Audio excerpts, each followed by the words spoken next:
Good morning, y'all. Wayne Smalls here. I'm going live right now. I am on a call on a radio show actually called Black CEO, the morning show. And I'm in the queue right now. I'm getting ready to do a presentation, a 25-minute presentation that will be followed by a question and answer session. So I'm going to give the presentation on my live feed.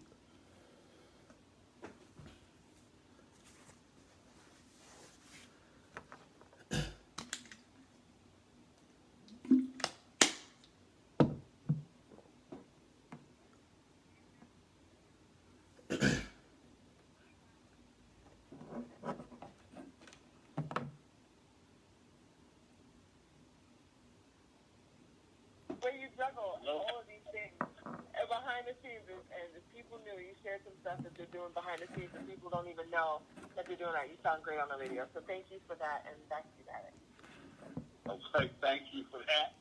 Velvet Child, who you shouting out?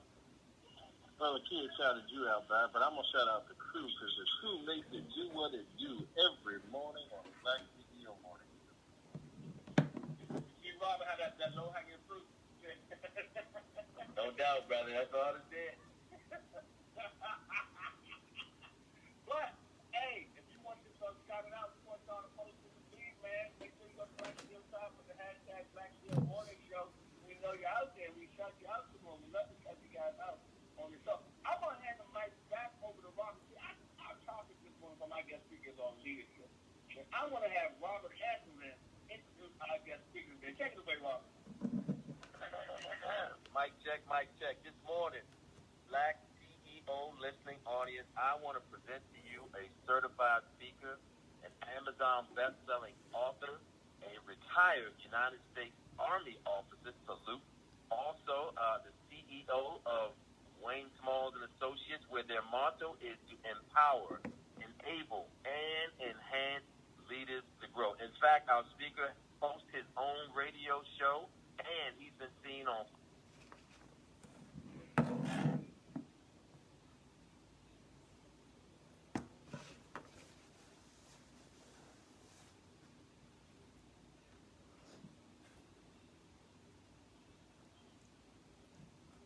Good morning, everybody. I'm doing well. How are you guys doing? I'm so happy to be here. Good. I'm so happy to be here. I'm so excited. I've been listening in. I've been chomping at the bits, ready to just contribute to what you guys are already doing. And I love what you guys are doing. I love the movement. And so I'm very ecstatic to be on the show with you guys today and share in this brief presentation. And I pray that I say something that resonates with everyone, and it's all for the growth of us all, to help us all grow and develop as people, as leaders, as business owners, and then be able to help with the development of others. So with that, today I want to talk about bridging gaps with authentic leadership. And when you think about leadership, you think about being in charge. You think about someone who's calling the shots, someone who's a visionary, someone who has the authority to lead a group of people, whether it's a small group, large group, it really doesn't matter. But as we get into this, I want to give a little bit of background about myself first. As you said in the introduction, I am a retired Army officer. I did about 22 years of active duty service. And yes, I was an Army officer. So I retired in 2013. And why I bring that up is because of those 23, 22 and a half years that I spent in the military taught me so much about leadership that when I retired, I really said, how can I contribute to society? How can I be a benefit to the community, my community, any community that I'm involved with? How can I be an asset? And I thought about the things that I learned over the years. I thought about my experiences, the stories that I have that I could share with others that may help them, and then the successes that I've had. So I put all of that together, and I say, you know what? I think I'm a pretty good leader. I think I've had enough training, or a lot of training, that I might be able to benefit someone else with my knowledge, with my experience, with my story. And so that's how I transitioned from the military and came to do what I do now, which is I do public speaking all over the place. I do leadership training. I do mentoring, all of those things that I feel are necessary for the community to continue to grow, prosper, and move from one place to the next. And when I say one place to the next, I mean go from where we are now to a better place, become better, enhance the leadership in our communities. And the way we do that is by developing our young people. But we can't truly develop our young people until we ourselves are developed. And so that's what I want to talk about today. I want to talk about some of the steps to authentic leadership. I mean, we could talk about authentic leadership all day long because there are so many facets to it. There's so many different elements, and we don't have enough time to talk about all of that today. But I want to hit a few of them, and I want to talk about those. But, excuse me. Originally, I'm from Baltimore, Maryland. I want to make sure I put that out there. I'm originally from Baltimore, Maryland. I currently reside in Fayetteville, North Carolina. I retired out of Fort Bragg, and I decided to stay here. And the reason why I decided to stay here is because of the entrenchment, my involvement in the community. While I was here, I spent the almost last half of my career here. Had a lot of ties here, a lot of ties to the community, a lot of ties still to the Army base here. And I feel like I can do what I do here, and I can travel wherever I need to go to share and help people, tell my story. And I heard that being talked about earlier on the show, sharing your story. I think that's vital to leadership. And so let me get into it. Leadership, or authentic leadership, is basically keeping it real. And we hear that term thrown around all the time, keeping it real. But it applies to leadership. It is critical to leadership because when you're not an authentic person, you're going to lose people. People are not truly going to trust you because you're not being real. You're not being transparent. But one of the ways that we can become better leaders and become authentic leaders is having a really keen sense of self-awareness. There are some things that we've all been through, all of us. We've had our unique set of experiences and circumstances, things that we've come through. We all have a story. I can go through the same situation with 3 other people at the same time and come out on the other side of that situation with a totally different perspective than everybody else. And that makes each of us unique. So every leader has a uniqueness that they bring that contributes to the overall development of everyone they touch. Their sphere of influence, when they're adding value to other people, those people are going to affect others and influence others. And it'll be because of that, the leadership that started in the beginning. So everyone that I touch, when they go out and touch other people, they're spreading my influence. And hopefully it's positive. And everything that I talk about is positive. We're never going to talk about the negative part of it because we have to let our thoughts rule our actions. And when our thoughts are positive, our energy is positive. And when our energy is positive, that's going to be the environment that we create in our workplace, in our homes, in every organization that we're involved with. That energy is going to resonate throughout. So I focus on the positive. Excuse me. But being self-aware, and I mentioned that we all had a set of experiences that we came through, and we have to do an inventory of those experiences. And we cannot discount the negative ones either. Many people go through bad times, and I don't want to take anything away from that, but there's a lesson that can be pulled out of any situation.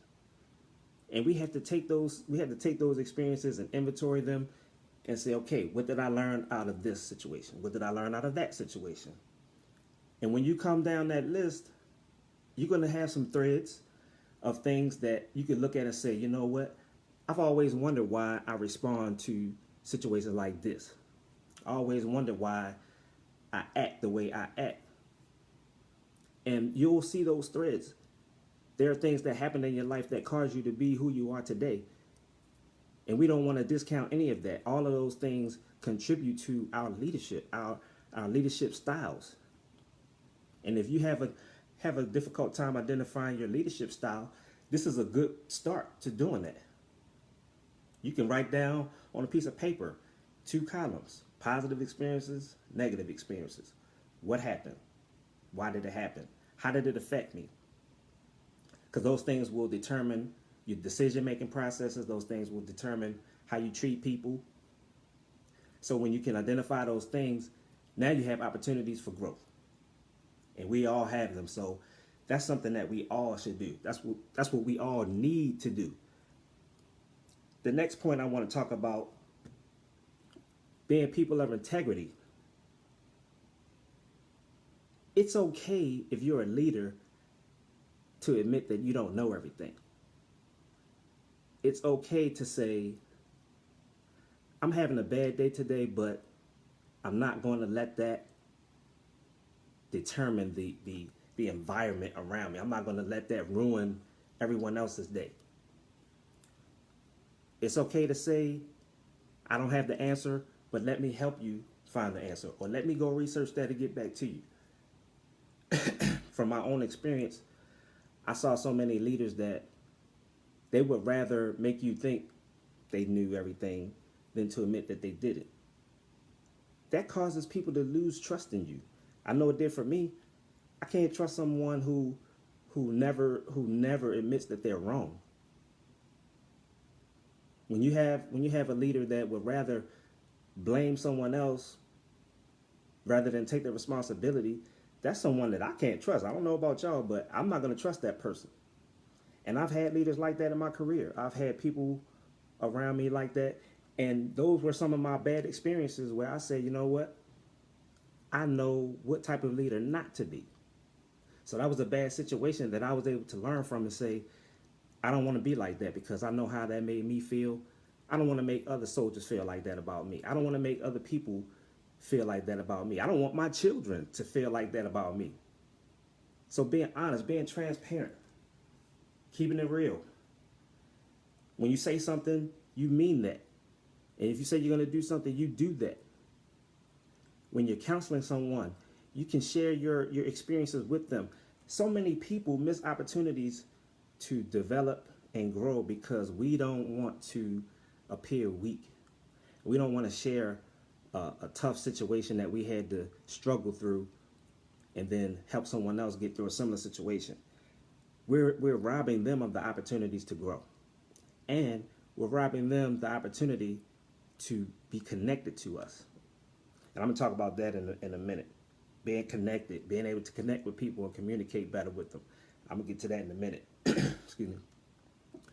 So being transparent is so important. We have to remember that those opportunities, they come, and when we take advantage of them, we gain so much as leaders. We gain confidence, we gain trust, and I'm talking about the people around us. They trust us more. They're willing to do more for us. They'll go out of their way. They'll go above and beyond to make sure that the mission is achieved, to make sure that the overall group is successful. Being people of integrity. And I'd like to tell a story about that real quick. One of my last tours, actually my last deployment, was a combat deployment. And I went to Afghanistan, and I was there for a year. And the unit that I deployed with was not my unit. I was attached to that unit. I didn't know anybody there. And we had that training period leading up to the deployment. So I used that training period to get to know all of the soldiers that I was going to be working with. And that period that I'm talking about was probably about 2.5 months. And I used that time to get to know these people. I used that time to to bond and just have a relationship with these guys and these young ladies that I was going to be working with. I thought that was going to be important because they were really supporting me, even though I was attached to their unit. So I had people that were going to be pulling security for me, kind of like bodyguards, if you will. And I knew there were going to be some tough times coming. So those relationships were so important, and I knew that. So I wanted to make sure that I built those relationships before we went over there to Afghanistan. And that's what I did. So, of course, when I got to Afghanistan and we were doing our missions, and those tough times came. And because I took the time to build those relationships, it mattered. When it came down to the life or death situations, and there were several of those, when it came down to those points, both sides, I risked my life for my soldiers, and they risked their lives for me. And I would like to think they would have done that anyway, and I would like to think that I would have too, but I'm promising you that I did because of the relationships that we had. I actually cared about these people. I cared about my people. I cared about those soldiers. I wanted to make sure that every last one of them made it back home to their families. And that's what we did. That's the relationship that we had. But that took time, that took patience. It took having a real heart for people, being a person that really cares. That's what separates the good leaders from the great and excellent leaders. When you know you're working with someone or working for someone that really cares about you, they have your best interests at heart, you will do anything for them. And it works both ways. But that's being an authentic leader, being able to build those relationships, being able to connect with people. If you have a person that is going through a rough time that works for you, and you don't take the time to find out what's going on with them and see if there's a way that you can help them through that situation, they're going to know that you don't care. And you think you're going to get your best from them? No, sir. No, ma'am. You will not. And it's being genuine, too. You don't want to fake it just to get what you want. I had a boss one time and I was still in the military. I had a boss one time. Every time he saw me, he would say, "What did you do today to make me look good?" And he was serious. It wasn't a joke. He was not playing. He was serious about that. And I know how that made me feel on the inside. Like, this guy cares nothing about me. All he cares about is what I can do for him. What can I do to make him look good? That is backwards. That's leadership in reverse. As leaders, we should be doing all we can to provide for the people that follow us, to make sure they have all the resources that they need. If they need training, make sure they get the training. Train them up to a standard that we want them to operate in. We can't bring people in expecting them to live up to a high standard when we didn't train them there. Even if someone comes from another organization with a bunch of experience, they're experienced in where they came from. They still need to be trained in your organization because there are differences. There are some things that people do a little different from one place to the next. So as leaders, we have to make sure those people are trained up to our standards. They have all the resources they need, and then we hold them to that standard. So I'm going to move on. The next point, visionaries. Authentic leaders are visionaries. And it's not good enough to just have a vision. You need to have a vision as a leader, but that's not all there is to it. You have to make sure that your people understand your vision. You have to be able to articulate that vision to everyone in your organization. Without a vision, you're going nowhere. And if you're going nowhere, who's going to follow you? And John Maxwell says, a leader is one that knows the way, shows the way, and goes the way. When you have a leader like that, that's someone that people are going to want to follow. Who doesn't want to follow someone that's doing great things? They know how to get there, and they can help you get there as well. Who wouldn't want to follow someone like that? And that's the type of leader I strive to be every day. I want to be someone who brings something to the table. I'm here to get a job done, but I'm also here to make sure you are successful. I want everyone that I can touch to, at some point, surpass me.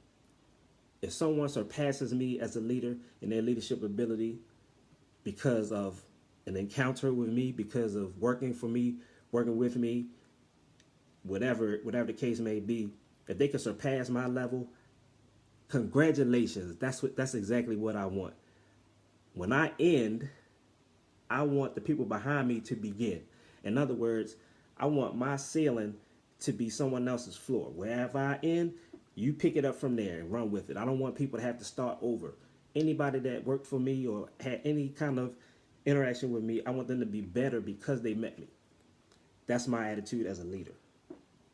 And I think that we were talking earlier on the show about so many entrepreneurs that become entrepreneurs after the age of 40. And then we look at, wow, I wish I would have had this information when I was younger. I wish I would have been able to get to this point when I was younger. Well, that's true. I had the same thought sometimes, but I look at my experience again. I go back to that. I look at everything I learned through my years of the military, through all of my experiences, all of my training, and I say, if I had tried to do this earlier, I wouldn't have made it because of the wisdom that I have now. I wouldn't have been able to survive without that wisdom. So I choose to look at it that way. I am where I am right now because that's where I'm supposed to be. This is where I'm supposed to be.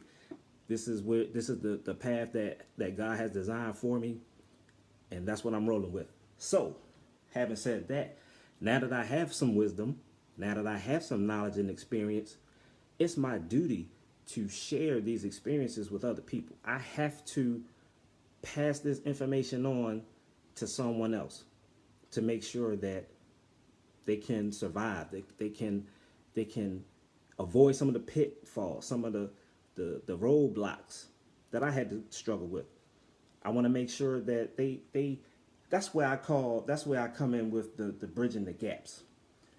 There are leadership gaps, and some of them are generational, from one generation to the next. There's a lot of miscommunication. There's a lot of feelings of I don't want to be bothered, or they don't want to listen.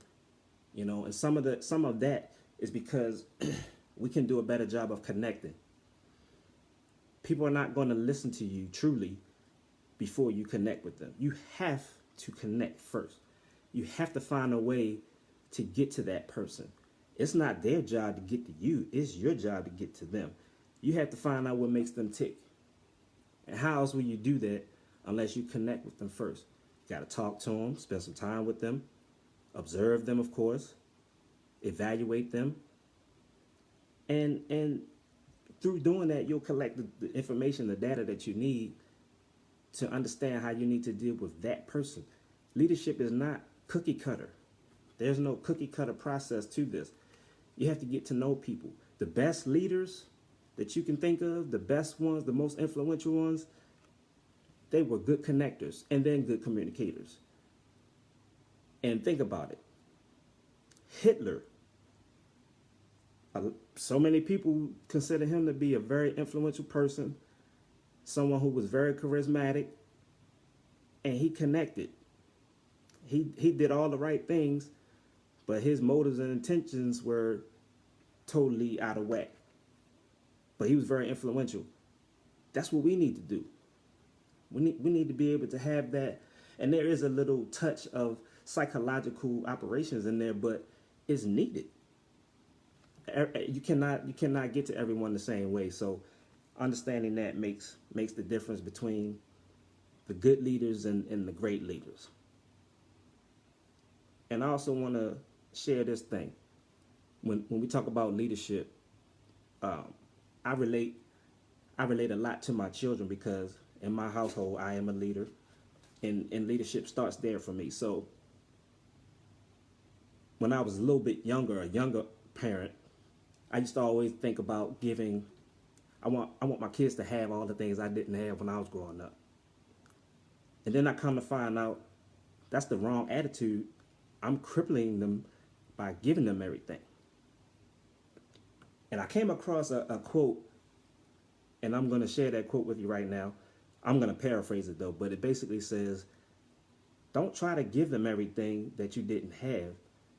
Rather, teach them the things that you weren't taught. How powerful is that?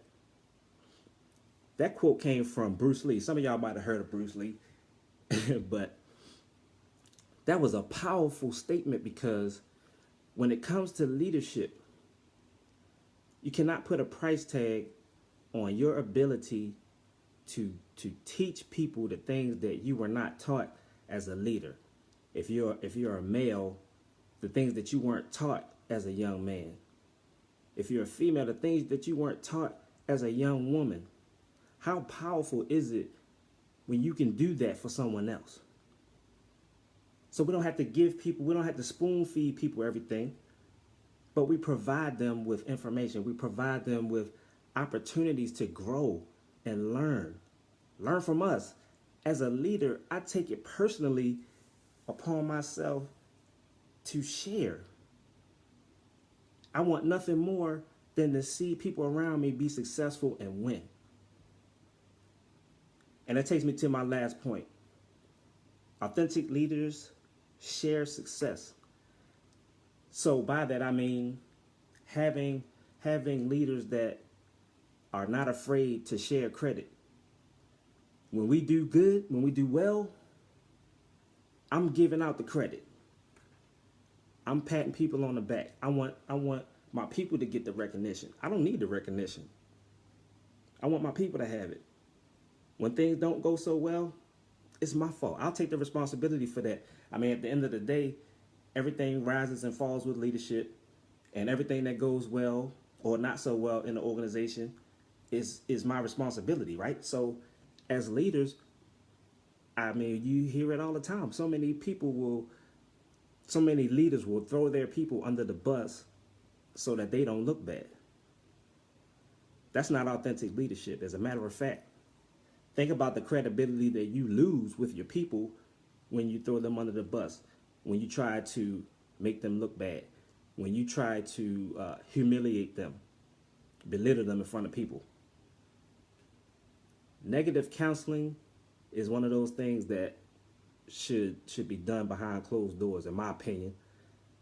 That's the way I was taught, and that's what I believe in. I believe negative counseling should be done in private, but praise should be given in public.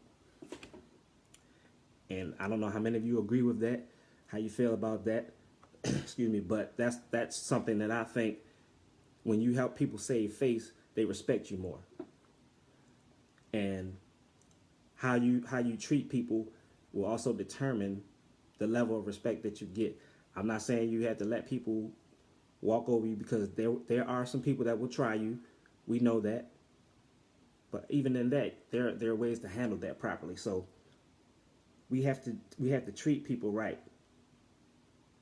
And someone gave the thought of the day, and I'll close with this. Someone said, "Don't worry, be happy." That's a great thought of the day, because that's exactly how I feel. You have to approach the day with positive thoughts. And like I said earlier, if you're a positive person with positive energy, that positive energy will resonate all around you. And anyone that tries to come in with some negative energy, they can't stay there. Negative energy does not want to be around positive energy. I've seen that with my own two eyes. So that's it, ladies and gentlemen, Black CEOs, some of the steps to authentic leadership. And I truly believe that even though, like I said, these are not all of the steps or all of the concepts of authentic leadership, these are just a few. But if we practice these, we will definitely be well on our way to becoming greater and better authentic leaders. Thank you very much.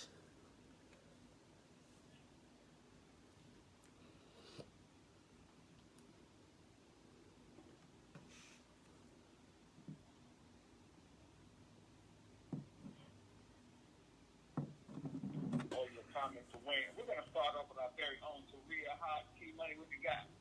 Good morning, good morning. Good morning, Mr. Smalls. How are you? I'm doing well. How are you? Good morning. I'm doing well. Thank you. This is Taria, and I just have to chuckle a little bit because I heard you talk about Hitler, and you just reminded me of the time when my English teacher failed my paper because I said Hitler was a great man. So thank you for that flashback this morning. Great nuggets that you shared this morning on leadership. And so my question for you this morning would be, what are some of the leadership tools for success that you would recommend for our morning show crew and also our listening audience? Tools for success for leadership tools for success. Leadership tools for success. Well, I think there are many, but one of the things that I've learned, all of us as leaders, we need to stay on that we need to stay in the leadership development mode. We always need to be in sponge mode, and by that I mean attending these seminars and conferences and workshops. I try to attend 2 a year myself, the major conferences, and just being around a lot of other leaders, and you get fresh ideas, and you get to network, of course, but you're meeting people that are doing some great things. For example, I go to the John Maxwell. He has two big trainings every year, and I try to get to one of them every year. And then, of course, going to the local leadership conferences. That's where I would start with the leadership tools. I think just having those fresh ideas are great. And then being, you can, when it comes to leadership, a lot of it has to do with just caring about people. It's just like dealing with your children. You care about your children. They don't come with a manual. You just figure it out. But, leadership, I'm not saying leadership, you just figure it out, but I'm just talking about when you have a true heart for people and you really want to see people succeed, you're going to get them the training that they need. You're going to send them to those conferences, and you're going to make sure they have the tools that they need to be successful. And so the first one is to care. Second one is to make sure, training has always got to be at the forefront. You have to find the time to do that. And that's it. That's where I would start. That's the main hub of it. And then read. I mean, some of our greatest mentors are found within the pages of a book. So always reading. Those are the 3 that I would give you. Wow, thank you for that. Stay like a sponge, always be in learning mode, care, and always learn, reading. Thank you. Yes, ma'am. Thank you. Thank you for your comment and your question. Thank you. All right. Good morning, Wayne. This is Delta Shaw. I am very, very excited about your message this morning. Thank you. My question and comment really revolves around one of your statements about how you deal with your people and the environment that you create, because I do believe that leaders are environmentalists. But let's talk a little bit about the concept of management, as Tom Peters called it, management by walking around, finding people doing things that are above and beyond or exemplary, and making a big issue of it in public, and conversely counseling people for negative issues or things that may not be up to standard in private. Can you talk a minute about why that's so important, and why? Because that's a concept that a lot of leaders, I don't think, totally grasp as they go through their day-to-day operation. That's a great question. It really is psychological in many aspects, but when you are like I said earlier, you praise people in public because you want people to be recognized, and so do they. They want to feel that recognition. They want to feel appreciated. They want to feel like they're a part of the team, and so when you're adding value to people and you're showing them that you appreciate the hard work that they're doing, and then everyone else sees that, that's a great thing. But when it comes to the negative side of that, I think that it's more beneficial to do the negative counseling, as I said, do that in private when you can. I mean, that's not always feasible, and there are those times where you may have to correct someone in public. So when those times come and you have to do that publicly, you can still manage that as the leader. You can still manage how you do that. The point should not be to humiliate anyone or belittle them in front of everybody. If you have to have a heated conversation, or if it has to get tough, you do that behind closed doors. But when you can, you know, it's best to spare that rod for a private setting and not belittle people. But sometimes you can't avoid that. Sometimes you have to do a public correction, and that's okay too. It's just all in how you do it. So respect. If respect is at the forefront of your mind, then you know you can handle it better. Thank you very much for that. No, I'm an advocate and firm believer in really creating that environment. Your comment really resonates. Well, thank you, sir. Thank you so much. Brother Wayne. Morning. Hold on, sir. This is Robert Antoinette. How are you? I'm doing well, sir. How about yourself? I'm doing absolutely fantastic, and that's not as good as you're doing right now, sir. So thank you for speaking to us this morning. Yes, sir. I just want to talk to you from the perspective of being in the military, right, where people have to follow your instruction, Right. Based on consequences and the order and how things work. But in the workplace, in the marketplace, we both know that it's not like that.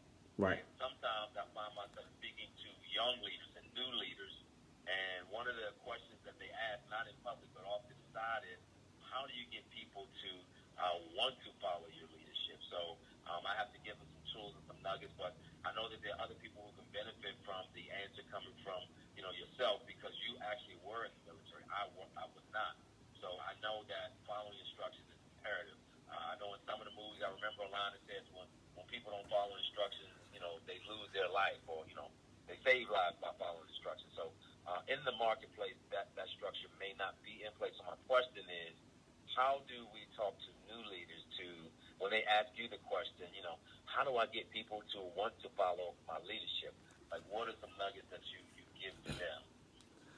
That's an excellent question. So it's not about the title, but they want to follow. Right.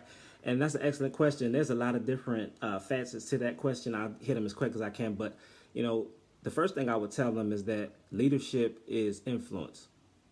Really, that's what it boils down to. Leadership is influence. And so the more influence you have, the greater your ability to lead people. Because if you think about it, you can go to a playground and watch for a few minutes, watch the kids play, watch the children out there playing, and you can identify the leader on that playground within a few minutes.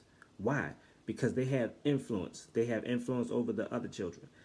The same thing holds true for us as leaders, whether we're junior leaders, whether we're seasoned leaders.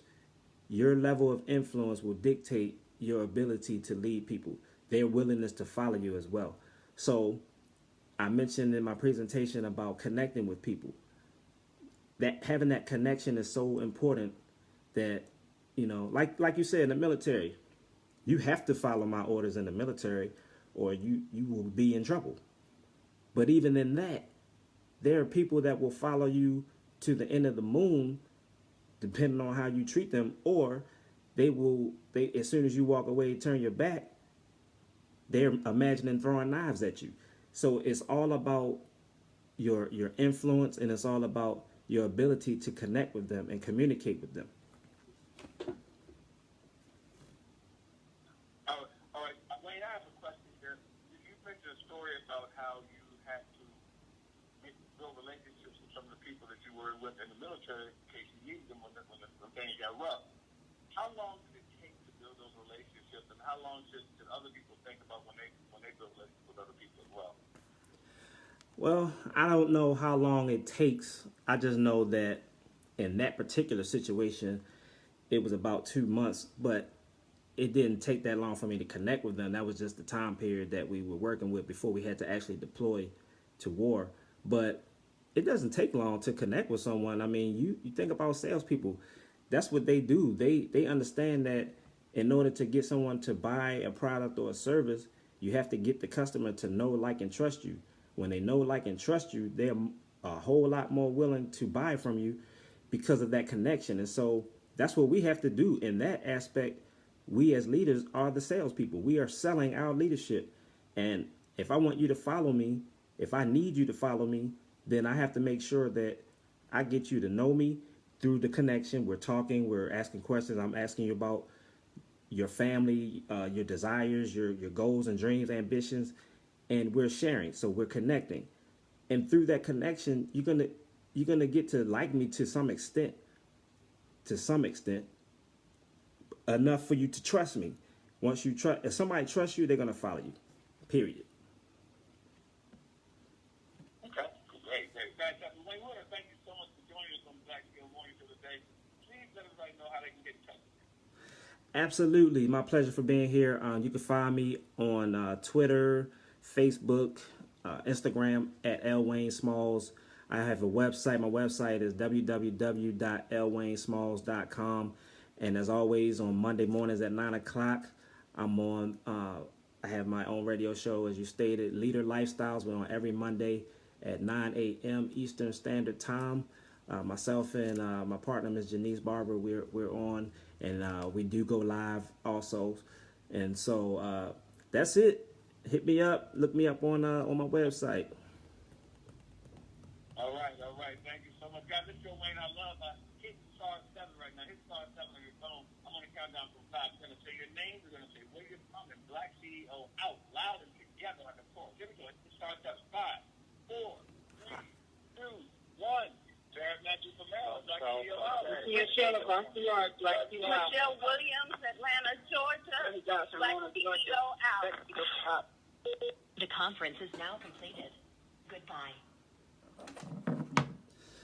Thank you, everybody, for being on with me today as I shared with the Black CEO Morning Show. And hopefully I said something again. I know Monday we talked about authentic leadership as well, and I know everybody didn't get a chance to hear it. So hopefully some of you that were on today had a chance to hear my presentation and maybe heard something that inspired you to do something differently, or just gave you a nugget or two that will help you to become even more influential and a better leader.